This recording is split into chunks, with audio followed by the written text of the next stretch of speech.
حضرت ابراہیم علیہ السلام اور آپ کا جو پورا کنبہ ہے، اللہ تبارک و تعالیٰ نے ان پر انعام اتارے، احسان فرمایا ہے، اور ایسا احسان فرمایا ہے کہ کائنات کے اندر آقا دو جہاں صلی اللہ علیہ وسلم کے بعد جو سب سے زیادہ فضیلت ہے وہ اس کنبے کو حاصل ہے۔ میں کہتا ہوں کہ ہر چیز کی بڑی شان ہوتی ہے، نبی کے ہر عمل کا بڑا مقام ہے، ہر کام اللہ تبارک و تعالیٰ کو نبی کا پیارا ہے، کیونکہ نبی وہ کام کرتا ہے جو اللہ انہیں کروانا چاہتا ہے، جس کا اللہ تبارک و تعالیٰ حکم دیتا ہے وہ کام کرتے ہیں نبی۔ انبیاء کرام رسول اعظام اللہ تبارک و تعالیٰ کے حکم کے سوا کوئی کام نہیں کرتے۔ یہ مقام ہے اللہ تبارک و تعالیٰ کے نبیوں کا، اور کیا شان ہے اس کنبے کی کہ اس کنبے کی ہر ادا نرالی۔ حضرت ابراہیم علیہ السلام کا جو خاندان ہے نا، اس کا جو بھی فرد ہے اس کی ادا ہی نرالی ہے۔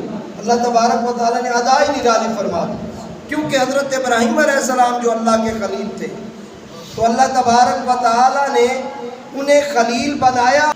ان کی جو اولاد تھی اللہ تبارک و تعالیٰ نے وہ خلوت، وہ جلوت، وہ مہربانی، وہ کرم نوازیاں اپنی اولاد میں بھی، حضرت ابراہیم علیہ السلام کی اولاد میں بھی جاری کر۔ اس لیے آپ دیکھیں، قربانیاں اگر حضرت ابراہیم علیہ السلام کی ہیں تو حضرت ابراہیم علیہ السلام کی اولاد کی بھی، آپ کی ازواج کی بھی قربانیاں۔ کبھی آپ دیکھیں، سوچیں کبھی کہ یہ جو واقعات ہیں صرف واقعات کی حد تک نہیں ہے۔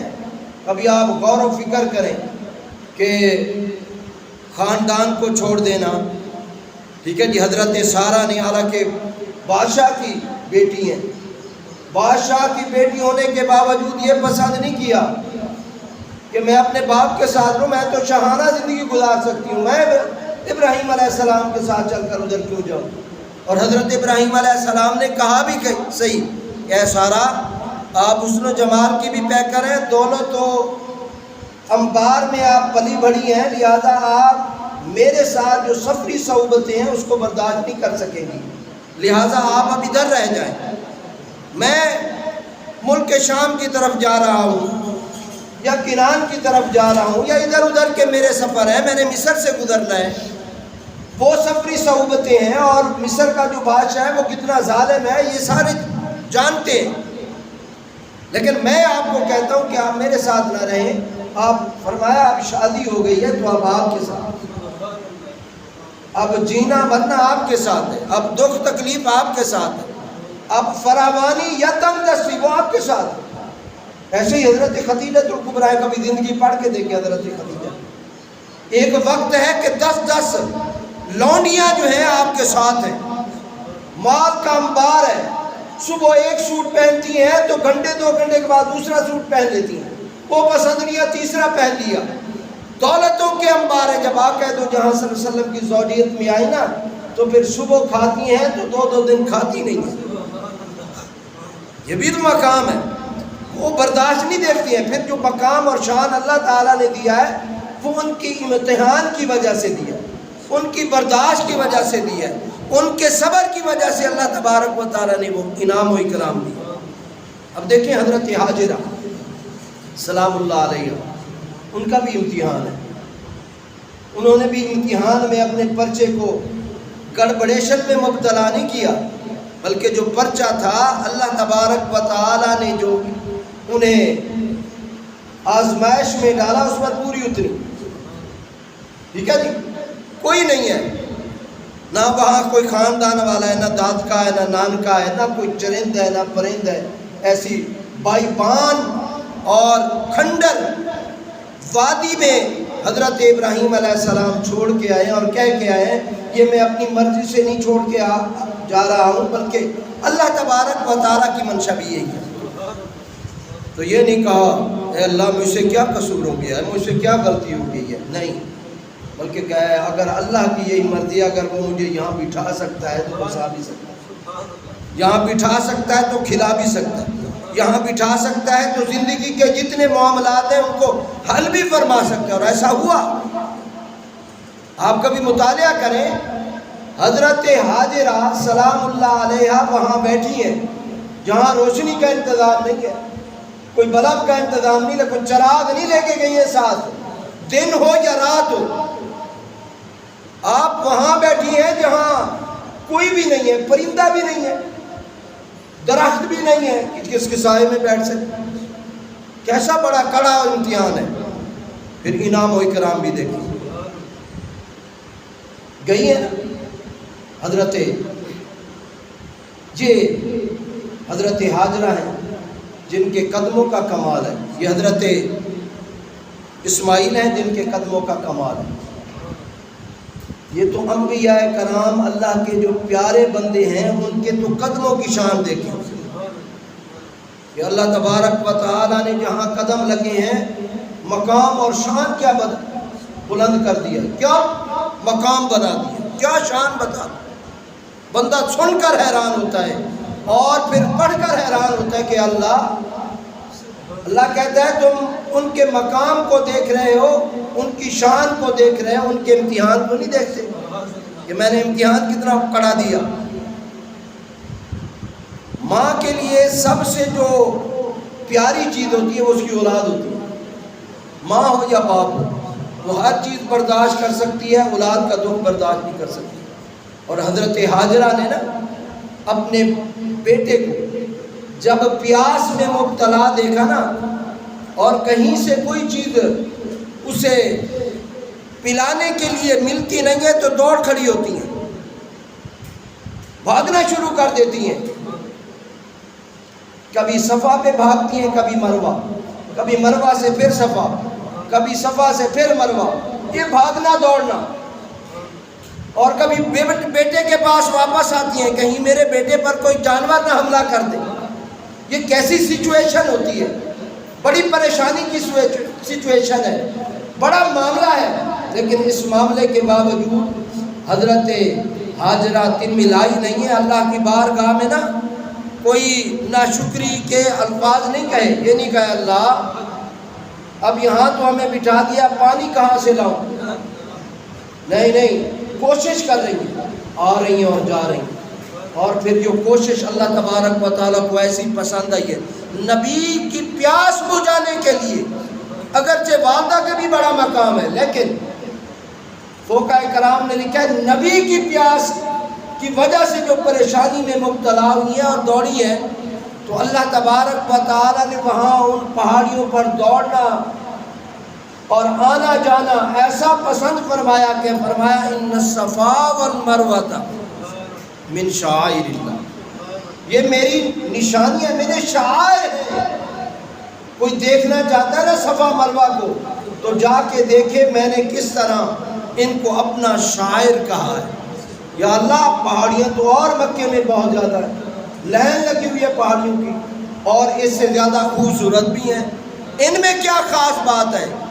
اللہ تبارک و تعالیٰ نے فرمایا خاص بات یہ ہے کہ اس راستے پر، ان پہاڑیوں کے راستے پر میری بندیا کے قدم لگے ہیں، اور یہ قدم مجھے اتنے پسند ہیں کہ میں نے انہیں اپنا اشعار کہہ دیا ہے میں نے کہ جو دیکھنا چاہتا ہے میری نشانیوں کو تو میری نشانیاں یہ صفا مروہ پہاڑیاں میری نشانیاں۔ پاؤں لگے، مقام کیا ہو گیا؟ فرمایا جو جتنا بھی مزور ہے، جیسا بھی ہے، تکلیف میں ہے، مرد ہے، عورت ہے، بوڑھا ہے، جوان ہے، فرمایا جب تک صفا مروہ دوڑے گا نہیں، فرمایا میں نہ اس کا عمرہ قبول کرتا ہوں نہ اس کی حج قبول کرتا ہوں۔ اے اللہ صفا مروہ تو اس لیے حضرت حاجرہ تو اس لیے دوڑی تھی، انہیں پانی کی تلاش، اور یہاں تو ہمارے پاس ساری چیزیں۔ فرمایا جو دوڑ نہیں سکتا اسے ہاتھ ہلائے اور دوڑنے والی شکل بنائے، میں اس کی شکل کو بھی قبول فرماؤں۔ یہ کیا ہے؟ قدم لگے، بات کر رہا ہوں میں قدموں کی۔ اور حضرت اسماعیل علیہ السلام اسی دوران ان کے بھی قدم، کیا شان ہے قدموں کی، انہوں نے بھی اپنی ایڑی رگڑی ہے تکلیف میں مبتلا ہے، تکلیف زیادہ ہوئی ہے، ایسی ایڑی ماری ہے پتھروں پر کہ اللہ تبارک و تعالیٰ نے وہاں پانی کا چشمہ جاری کر دیا۔ اور میں اگلے دن اس کی تاریخ، اس چشمے کی تاریخ پڑھ رہا تھا کہ ڈیلی کتنے ہزار لیٹر جو ہے پانی اس چشمے سے نکالا جاتا ہے، ہر ایک کا بور بیٹھ جاتا ہے۔ لیکن یہ کہتے ہیں کہ کبھی یہ حضرت اسماعیل علیہ السلام کی ایڑی سے لگا ہوا یہ کیا ہوا بور نہ ابھی بیٹھا ہے نہ قیامت تک بیٹھ سکتا ہے۔ اور پھر قدر دیکھو، اس پانی کا مقام اور شان دیکھو، عربوں نے ہر چیز کو اپنے قدموں میں بلا لیا ہے، لیکن اس پانی نے کہا ہے تم میرے قدموں میں آؤ گے۔ کبھی بھی بڑی بڑی موٹریں لگا لی، بڑے بڑے پیپ لگا لیے کہ یہ پانی اوپر نہیں جاتا ہے، انہوں نے بڑی کوشش کی ہے کہ ہماری ٹینکی میں یہ زمزم کا پانی چلا جائے، کبھی نہیں جاتا۔ سوال جتنی کوشش کر لی ہے، بڑی سے بڑی مشینری یوز کر لی ہے، پانی بھرنے کے لیے اسے انہیں نیچے آنا پڑتا ہے۔ بھر کے تو آپ لے جا سکتے ہیں کسی موٹر کے ذریعے، کسی آلے کے ذریعے، اس پانی کو آپ اوپر نہیں لے جا سکتے، ٹینکیوں میں نہیں ڈال سکتے۔ کتنا بڑا مقام ہے۔ اور پھر اس پانی کی اور کیا شان ہے، دنیا جہان کے جتنے بھی مشروبات ہیں، جتنے بھی پانی ہیں، آپ بیٹھ کر پیتے ہیں، اور حکم بھی یہی ہے، سنت بھی یہی ہے کہ بیٹھ کر پیو، کھڑے ہو کر پینا حرام ہے۔ فرمایا جو کھڑے ہو کر کھا لے یا پی لے، اسے چاہیے کہ انگلی ڈالے اور اس کو کہہ کر ڈالے، اتنا تک حکم ہے۔ لیکن یہ زمزم ہے، یہ بھی تو پانی ہے، لیکن اس کا مقام کیا ہے، شان کیا ہے۔ فرمایا کوئی بوڑھا ہے، کوئی جوان ہے، کوئی امیر ہے، کوئی غریب ہے، ٹھیک ہے جی، کوئی پاکستانی ہے، کوئی افغانستانی ہے، کوئی بھی ہے، سعودیہ والا کیوں نہیں ہے، وہ بھی کھڑے ہو کر پی رہا ہے، اور اس کی تعظیم کے لیے کھڑا ہے۔ یہ تعظیم کس نے بنائی؟ اللہ تبارک و تعالیٰ نے۔ اے اللہ، وہ سارے پانی تو زمین سے نکل رہے ہیں، سارے پانی زمین سے آ رہے ہیں، یہ بھی پانی تو زمین سے نکل رہا ہے۔ اور حضرت اسماعیل علیہ السلام نے اس وقت ایڑی لگائی تھی، جیسے لوگ کہتے ہیں کہ یہ برکت اس وقت تھی، اب برکتیں ختم ہو گئی۔ یہ کنواں جو ہے اس وقت شفا دیتا تھا، اب شفا نہیں دیتا ہے۔ یہ مٹی اس وقت شفا تھی، اب شفا نہیں ہے اس مٹی کے اندر۔ میں کہتا ہوں کہ وہ شفا اور تعظیم اور عظمت تو اس وقت ہی ہونی چاہیے تھی جب تک حضرت اسماعیل علیہ السلام کی ایڑی لگی۔ وہ ایڑی سے مات شدہ پانی جب ختم ہو گیا پھر تو وہ عام پانی ہو جاتا، لیکن نہیں، قیامت تک کے لیے وہ عظمت والا پانی ہو گیا، وہ برکتوں والا پانی ہو گیا۔ ایڑی لگی، پانی عظمت والا بن گیا۔ ادھر صفا مروہ دوڑے، وہ دو وادیاں عظمت والی بن گئی۔ اور پھر آؤ آپ کو بتاؤں، حضرت ابراہیم علیہ السلام، یہ خاندان کی بات چل رہی ہے، ان کے پاؤں کی بات چل رہی ہے، میں ہاتھ اور جسم کی بات نہیں کر رہا ہوں، سر اور چہرے کی بات، ان کا تو مقام ورا اور ورا ہوگا، میں پاؤں کی بات کر رہا ہوں، جنہیں ہم لوگ حقیر سمجھتے ہیں۔ یہ پاؤں کی کیا ہے، ٹھیک ہے جی، ہاتھ ہر کوئی چومنے کو ترسے گا، لیکن کسی کو پاؤں چومتے نہیں دیکھا ہے۔ لیکن آؤ میں آپ کو عرض کروں کہ جو والدین کے پاؤں چومتا ہے ہمیشہ ہمیشہ کے لیے اس پر جنت ضروری اور لازم ہو جاتی ہے۔ آپ کے اور میرے نبی صلی اللہ علیہ وسلم نے فرمایا کہ ماں کے قدموں کے نیچے، ماں کے قدموں کے نیچے جنت ہے، اور جو چاہتا ہے کہ میں جنت کی چوکھٹ کو چوموں تو اسے چاہیے ماں باپ کے قدم چوم لے، ایسے سمجھے کہ میں نے جنت کی چوکھٹ کو چوما، بوسہ دے لی۔ ایسی بہت ساری، بہرحال میرا یہ موضوع نہیں ہے، عرض یہ کرنا ہے کہ قدموں کی کیا عظمت ہے، انبیاء کرام، رسول و اعظام اور اللہ کے نیک بندے جو ہیں ان کے قدموں کی کیا شان، قربان جائیں۔ حضرت ابراہیم علیہ السلام، وہ پتھر جو لایا گیا تھا جنت سے، پتھر کی بڑی شان تھی، پتھر ایسا تھا کعبے کی تعمیر کے وقت وہ پتھر بڑھ بھی جاتا تھا، کم بھی ہو جاتا تھا۔ حضرت ابراہیم علیہ السلام دل میں جیسا سوچے تھے کہ میں اوپر ہو جاؤں تو وہ پتھر اوپر ہو جاتا تھا خود بخود، گو کے طور پر کام آیا وہ پتھر۔ کعبہ تعمیر ہو گیا، تعمیر ہونے کے بعد پتھر نیچے آ گیا، پورے کعبے کی تعمیراتی پروگرام کے اندر، دنوں کے اندر اس پتھر کے اندر سختی رہی، نرمی نہیں آئی، نرمی نہیں آئی۔ لیکن جب حضرت ابراہیم علیہ السلام نے وہ کعبہ تعمیر کر لیا، پھر اللہ کی بارگاہ میں دعا کی، اللہ تبارک و تعالیٰ نے وہ ساری دعائیں حضرت ابراہیم علیہ السلام کی قبول فرمائی۔ جب کوئی بندہ نیک کام کر لے تو دعا کر لیا کرے، دعا اللہ سے مانگی جاتی ہے، کسی بندے سے نہیں مانگی جاتی، اور شرمایا بھی نہ کریں۔ آپ نے 2 نفل پڑھی ہیں تو دعا مانگ لیں، ٹھیک ہے جی۔ کبھی جنازہ پڑھ لیا تو نیک کام کر لیا، دعا مانگ لیا کریں، اور مرنے والے کا بھلا ہو جاتا ہے اور کسی کا بھلا۔ آپ یہ بھی نہ دیکھا کریں یار سارے نہیں مانگ رہے میں کیوں مانگوں، آپ علیحدہ ہو جائیں، آپ دل میں مانگ لیں، آپ ہاتھ اٹھا کے مانگ لیں، لوگ آپ پر انگلی اٹھائیں گے لیکن آپ اس کے لیے آسانی پیدا فرمائیں گے، وہ جو مر رہا ہے اس کے لیے آپ آسانی پیدا فرمائیں گے، تو یہ کر لیا کریں۔ حضرت ابراہیم علیہ السلام نے دعا مانگی، اللہ تبارک و تعالیٰ نے تمام دعائیں قبول فرما لی۔ اس پتھر نے کہا، وہ جنت سے آیا ہوا تھوڑا مقام ہوگا، بڑا مقام ہے، بڑی شان ہے، خود بخود بڑھتا ہے، خود بخود کم ہوتا ہے، یہ کوئی تھوڑی بات ہے، بڑی بات ہے۔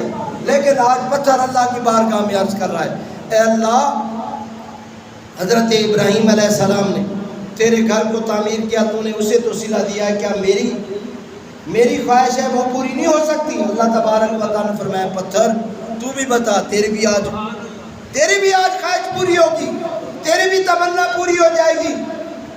تو میرے نبی سے محبت کرتا ہے، بتا تیری تمنا کیا ہے؟ پتھر نے کہا ہے، رب لم یزل، مجھے نرمی نہیں دیتا ہے، سختی بنا دیا ہے، نرمی نہیں دیتا ہے مجھے۔ اللہ تبارک و تعالیٰ نے فرمایا، اچھا میں تمہیں نرمی دیتا ہوں۔ نرم کیا، جیسے گوندا ہوا آٹا ہوتا ہے ویسے ہو گیا وہ پتھر۔ حضرت ابراہیم علیہ السلام اس کے اوپر موجود ہے، اور جیسے نرم ہوا تو حضرت ابراہیم علیہ السلام کا قدم جو ہے اس پتھر پر نصب ہو گیا، اور پھر وہ سخت ہو گیا۔ بس اے اللہ، میں یہی چاہتا تھا کہ قیامت تک تیرے پیارے نبی حضرت ابراہیم علیہ السلام کے قدم مبارک میرے اس جسم پر ثبت ہو جائے، نصب ہو جائے، اور میرا مقام اور شان بھی بڑھ جائے۔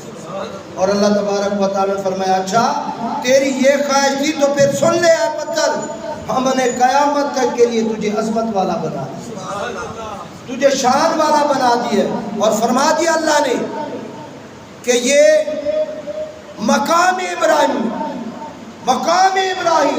اور فرمایا تم جتنی بھی عبادت کرو، ریاضت کرو، طواف ریاضت عبادت کرنے کے بعد تم اس پتھر کے قریب آ کر 2 رکعت نفل ادا کرنا، اور جو بھی دعا مانگو گے، جس طرح اس پتھر کی دعا میں نے قبول کر لی ہے، تمہاری دعا قبول کر۔ یہ ہے قدم، یہ قدموں کی شانیں ہیں۔ حضرت اسماعیل علیہ السلام کے قدم، حضرت حاجرہ کے قدم، اور حضرت ابراہیم علیہ السلام کے قدم، ان کے قدم اتنے عظمت والے ہوئے کہ اللہ تبارک و تعالیٰ نے ان تینوں چیزوں کو اپنی نشانیاں قرار دی۔ اللہ تبارک و تعالیٰ انبیاء کرام رسول اللہ کی عظمت اور شان کو ماننے والا بنائے۔ آمین۔ واخر دعوانا الحمدللہ رب العالمین۔